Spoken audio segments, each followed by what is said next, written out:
Hello everyone and welcome back to more Let's Play Metroid Fusion for the Game Boy Advance. And in this episode we're going to be going further through Sector 4 and possibly taking on Serris as well. So to start off with, there's one thing that becomes useful if we've learned the wall jump feature. You know where you basically press the A button and then do it with the opposite direction of the D-pad depending on what way you're facing against the wall. Because there's actually a missile expansion here. Originally we're supposed to get this after getting the power up after the boss, but to make life a bit easier I might as well do a bit of sequence breaking using the wall jumping tactic, as that appears to work pretty well. But hold on, before I do anything actually, I want to bomb through here first, as there's going to be a secret item, I'm pretty sure, because if I look on the map it says it. Because you know what I was saying about the white circles or so that show that items are around and all that? This is one thing that becomes useful, you know, you don't really have to worry about thinking, oh, is there an item in this room or not, because the indication up there shows you it. Whereas in the original Metroid, I will agree, the original Metroid, you know, is fun and all, but in some places it is kind of dated. Like, it's really hard to find some of the items, and some of the items to find, to me, are just not fun at all, because there's no indication or anything, you just think, you just explore all the time, you know, in just one single room, only to find that there's no items at all, or the item you're trying to find is in a completely different area. You know, it's not really a game that I 100%, maybe just for the fact that I wouldn't really enjoy it or anything. But Sector 4 Aqua, or AQA if you will, however you want to pronounce it really, I'm just going to say Aqua. It's more of an aquatic place, surprisingly, with it being called AQA. What I was saying about the acronyms and all, you know, basically abbreviations of elements and stuff, I guess. As it's more aquatic with electrical water, and honestly, it's not that bad. And honestly, I take back what I said in the last episode. The music for this place is actually quite good.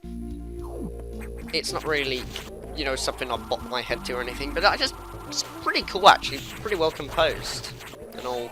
And it's kind of suitable for doing some certain things, I guess. I don't really want to give any examples, but, you know, let's just say it's a good piece of music and it suits the level pretty damn well. But one reason why I wanted to go up here is because this route is actually to the bus room. But if you take the higher route and then just follow the way I'm going, you'll come across an energy tank. So now that makes 5 energy tanks. Not bad. So life should be a bit easier now, especially later on where we're going to do this sequence breaking tactic, which honestly I find so cool. It's probably my most enjoyable part of the game, because it makes me feel like, wow, you know, you can sequence break a lot in this game and just make life a lot easier for yourself. It's the thing I guess I like about Metroid games the most, and probably the reason why I like Super Metroid overall. So much sequence breaking in that game. Like, too much in fact. Too much, and it's good.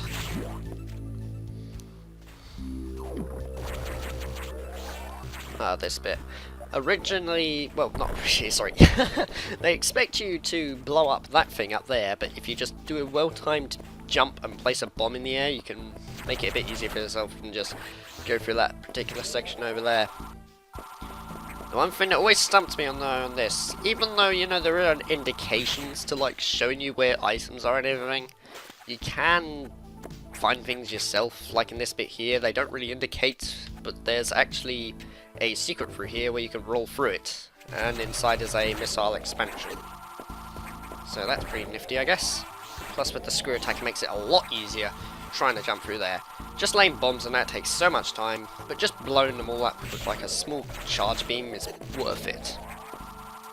Anyway, where are we supposed to go now? We've already been up there, haven't we? Yeah, we have. Our target is up there, but we can't quite go up there, so we need to find another route in order to reach it.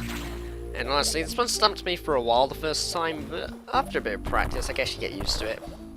I guess you could say some places in Metro Fusion are kind of like the Water Temple.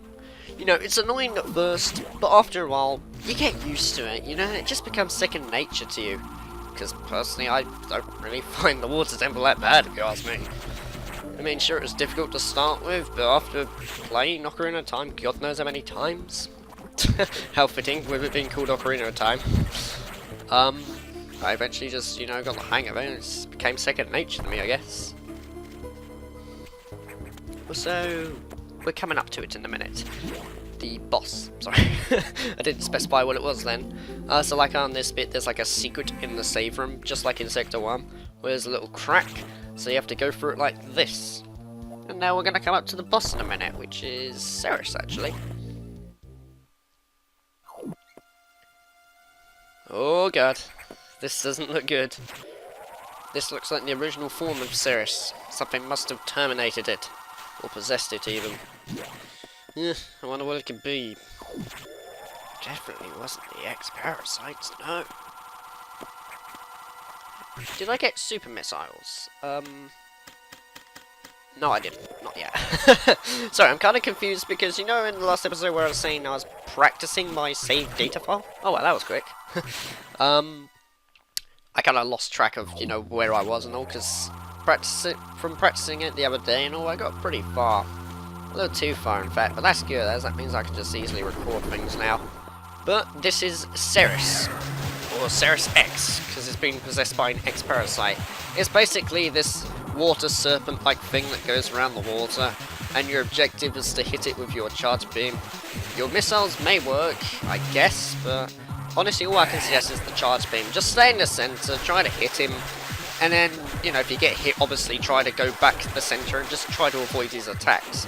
If you take damage, you don't get a lot of hits. Like, I've only got, suppose he's 69 energy left. Well, actually, no, 39. It looks like he takes away 30 energy amounts. I don't know how to say it, but he takes away around 30 or so. So, you know, sometimes you just got to watch out. If you take hits, like I said, you don't have to worry too much.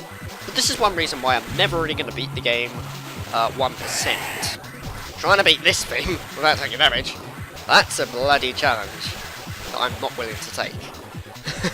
I'd rather just kill him the normal way, thank you. And I think we're on the last tick, because when he turns brown, you're pretty much, it's an indication that you've nearly killed him. Oh, no. Okay, he's staying quite strong, actually. He wants one more hit, great. And that's the first time I've actually fell down in there. That's a bit annoying. He's going to come up this way, isn't he? Darn it. Okay, this is not going too well.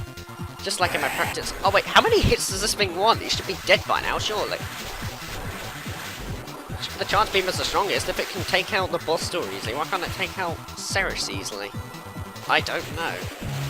Okay, this is dragging on a bit. Hold on. There we go, finally. And after that, it'll basically just turn into an Core X. I was about to say X-Parasite. Those little yellow green things flying around, you know. And after that, you should be able to defeat it and get a really, really cool item, which makes sequence breaking even more better in this game, if you ask me. Darn it, I always like killing those things by shooting them upwards, so that it looks like I just killed them from in the air and all.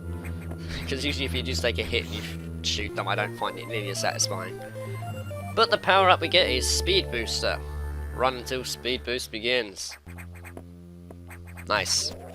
So, for those of you unfamiliar, in Super Metroid, I think it seems Super Metroid created most of the staples for the series in Metroid. This is, the Speed Booster. Pretty much what it does is you run, and you go super fast, like Sonic the Hedgehog or something, and you're able to break through certain things.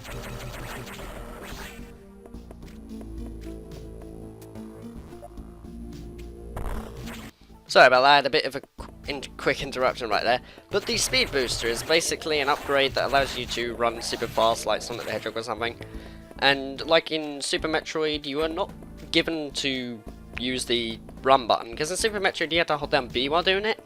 Luckily in Metroid Fusion they just let you run until it does it for you automatically. So like there, see? You'll basically turn pink and you'll be able to break through those things. And that's what I mean by, you know, we couldn't really get the items if we didn't learn the wall jump. It would have been harder to go into these areas to get the items, as, you know, we'd have to defeat Serris first, and I wanted to collect more missiles and all, just in case, even though I didn't use any missiles, but, you know, it's better to be safe than sorry, I guess. But either way, since we got the Speed Booster, this allows us to go into the area that we were in before, which is actually all the way over there, so I'll see you guys in a bit till I'm where the blue door is on the map. Okay, now that we're here, this allows us to go into the blue door for a good reason this time. Where with the Speed Booster, we are able to just walk in here like this, and just activate this control unit. Yeah, this is pretty much the mission. Just defeat Serris and lower the water level, allowing us to access further areas. But then again, this might cause more SAX activity, but we got to listen to the computer, I guess. Even though half the time I'm pretty sure he doesn't know what he's up to. But still. Also, I like how they give us a missile there. Some of the bits in this game are just so generous with trying to go through the game and stuff. And, you know, it just sometimes helps out. But the thing that I really want to show off is, with this, if you crouch while using the speed booster, you are able to pause it so that you're able to move around. And if you jump, you're able to use this feature called Shinespark. This is pretty much a thing which allows you to sequence break a lot of Metroid games. So like if you duck the very last minute, and then jump, or press one of the D-pads at any direction, you're able to fly across the air. Ideal for trying to move faster through water or something. Well, it's not really required in the game, it just helps me get the missile expansion a bit easier. But, you know, if you basically crouch, press A, and then just press any directional pad, you're able to perform this as many times as you like. Or if you just press A on its own, you'll be able to fly upwards, you know. And I'm going to be using this a lot in this LP in order to get some certain items, as it'll make it a lot easier. It's one of the main things you can do in this game for really, really good sequence breaking. And honestly, I really approve of it a lot. It's a good thing that it came in Super Metroid, as Shinesparking in that game was also pretty bloomin' fun, but in this one it's also pretty fun as well. There is an item down there if you see it on the map, which is like a white circle or something, but we can't really get that one yet as we need a certain power up. Not really going to give it away or anything, but all we can do for now is just exit Sector 4, I guess. I think that's everything. Is that everything we got here? Yeah, it seems to me. I also don't get this room. For some reason, the crab-like thing at the beginning becomes in the foreground for some reason, and then it turns into a golden crab, which you have to defeat. It's like reminds me of like the golden figurines and stuff that you collect from Minish Cap. Actually, it's quite a nice throwback. But still, we haven't really got much else to do now in here. Then for now, I guess we can just save and go see what the computer has to say.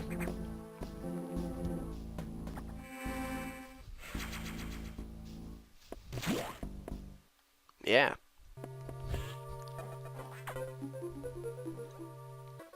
So, Serris had been infected by the X2. Well, as a result, you recovered another ability. At this rate, you may be able to face the SAX yet, but that's still a ways off. Headquarters has more support data. This time it's missile upgrade data. Ha, this must be where the super missiles come into play. Great. You desperately need this, but the data room here is sealed with a level 4 lock. Yeah, I'm not surprised. The highest security level. Let's avoid opening sensitive areas unless it's necessary. Also, the route to the data room in Sector 2 is blocked by still more SAX activity. Yep, thought so. That's probably due to lowering the water level. I note a deliberate activity pattern, as if it is blocking your recovery intentionally. God damn it, what is it with these technical words? Half these things are hard to pronounce.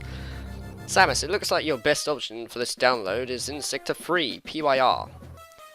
You will find the PYR data room on your map after using the navigation room there. Yes, pretty much my tips is clear. Now head for Sector 3, PYR, or PYR if you will. It's one syllable, I might as well just say purr.